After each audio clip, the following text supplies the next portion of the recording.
ஆண்டவராகிய இயேசு கிறிஸ்துவின் நாமத்தில் உங்கள் யாவருக்கும் என்னுடைய அன்பின் வாழ்த்துக்களை தெரிவித்துக் கொள்கிறேன். என் விடியலில் அவர் சத்தத்திற்கு உங்கள் அன்போடு கூட வரும். யோவான் எழுதின சுவிசேஷ புஸ்தகம் 3வது அதிகாரம் 20வது வசனம். பொல்லாங்கு செய்கிற எவனும் ஒளியை பகைக்கிறான், தன் கிரியைகள் கண்டுபிடிக்கப்படாதபடிக்கு ஒளியினிடத்தில் வராதிருக்கிறான். எனக்கு பிரியமான தேவனுடைய பிள்ளைகளே, நிறைய பேர் ஏன் இந்த மெய்யான ஒளியாகிய வேதத்தின் இடத்துல, வேதம் சொல்லுகிற இயேசுவின் இடத்துல வராமல் இருக்கிறார்கள் என்றால், அவர்களுடைய கிரியைகள் உலகத்துக்கு கண்டுபிடிக்கப்பட்டு விடும், எல்லாரும் தெரிஞ்சுக்குவாங்க அப்படிங்கிற ஒரு எண்ணம் அவங்களுக்குள்ள இருக்கு. ஆனா உண்மை அது இல்லைங்க. உண்மை அது இல்லை.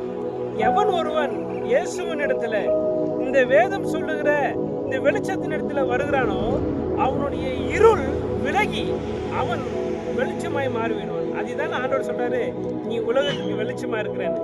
நீங்க இயேசுவின் இடத்துல வந்து பாருங்க, உங்க வாழ்க்கை வெளிச்சமா மாறிடும். God bless you.